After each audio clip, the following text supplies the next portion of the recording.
Grievance committee की ये routine का मामला रहता है और आज जो है लगभग 12 जो है मामले थे और काफी मामले निपटाए गए हैं। छोटी छोटी बातें आती हैं, छोटी छोटी समस्याएं हैं लोगों की, कहीं निकासी की समस्या है, कहीं पानी की समस्या है, छोटी छोटी समस्याएं हैं, लेकिन प्रशासन मुस्तैदी के साथ उन पर काम करता है और मुझे पूरी उम्मीद है जैसे पिछली बार जैसे मामले थे उसमें एक्शन टेकन रिपोर्ट में 2 ही मामले आए, बाकी निपट गए थे।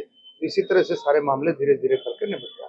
पूर्व मुख्यमंत्री भूपेंद्र सिंह हुड्डा ने सरकार पे आरोप लगाए हैं सदन में कि गुमराह किया गया है, झूठे जवाब दिए, क्या कहेंगे? देखिए, आपने कभी ऐसा देखा हो कि इस तरह के सेशन में काम रोको प्रस्ताव कौन लेकर के आया? काम रोको प्रस्ताव लेकर के आई कांग्रेस, विपक्ष लेकर के आया। गीता बुक्कल ने उसको पेश किया विपक्ष के नेतृत्व में, और जब काम रोको प्रस्ताव जो लेकर के आया, अपनी बात तो रख दी ठोक करके। अरे अपनी बात रखने के बाद उसका जवाब भी तो सुनोगे, उसका रिप्लाई भी तो सुनोगे। अपने तो आपने डेटा रख करके जी फलाना हुआ, ये हुआ, ठीक है, लेकिन उसका जवाब कौन देगा? जवाब तो सरकार देगी। माननीय मुख्यमंत्री जी ने, जब मुख्यमंत्री जी जवाब देने लगे तो उनको पसंद नहीं आया, उठ करके भाग गए। ये क्या था? आप बताओ नहीं, ये क्या था? अरे भाई, जो चीज आप किसी के ऊपर आप इल्जाम लगा रहे हो, किसी के ऊपर आरोप लगा रहे हो, तो उसका जवाब भी तो सुनो ना। फिर आप क्या दिया? तो बिल्कुल जो है विपक्ष सिर्फ वही बात सुनने को तैयार है जो उसने मन बना रखा है, उसको कोई मतलब नहीं है। और विपक्ष ने ना कोई बात सुनी और विपक्ष वॉकआउट कर गया। ये बहुत ही शर्म की बात थी, ये अच्छी बात नहीं थी। ये लोकतांत्रिक परंपराओं के बिल्कुल अगेंस्ट विरोध है कि भाई आपने काम रोको प्रस्ताव आप लेकर के आए और जब आपने रिप्लाई सुनने की बात आई तो आप उठ करके भाग लिए। तो ऐसा जो है बिल्कुल माननीय मुख्यमंत्री जी ने उनके एक एक आरोप का, एक एक सवाल का, एक एक बात का जो भी विधानसभा में उन्होंने पूछी, एक एक सवाल का बिल्कुल ऐसा जवाब दिया है कि आप देखेंगे कि विपक्ष मैदान ही छोड़ करके भाग गया, वो जवाब ही नहीं सुनना चाहता। आपने विभाग संभाला तो क्या नई परियोजनाएं आपके आने के बाद शुरू हुई है और उनका महेंद्रगढ़ जिले की बात करें देखिए, तो खासकर यहाँ पे कितना असर? देखिए महेंद्रगढ़ जिले की जहाँ तक बात, महेंद्रगढ़ क्या, रेवाड़ी में हमने एक नई जेल लेकर के आए हैं, उसका उद्घाटन हुआ। और रही बात नए विभाग में नए कामों की, तो सबसे बड़ी बात यह है कि जो उसका कंप्यूटराइजेशन है, जो हमारा सहकारिता विभाग है, उसका कंप्यूटराइजेशन का काम जोरों पर है। लगभग 70 से 75% काम पूरा हो गया। एक बहुत बड़ी अचीवमेंट है ये। जब कंप्यूटराइजेशन जिस विभाग का हो जाता है, डिजिटलाइजेशन, उस विभाग के अंदर विकास की भी और बहुत तरह की संभावनाएं बढ़ जाती है। मर्जर तो ऐसा है कि जो छोटे पैक्स है, जो छोटे हैं, जो काम जिनमें कम है, तो उनको बड़े पैक्सों के साथ जोड़ दिया जाता है।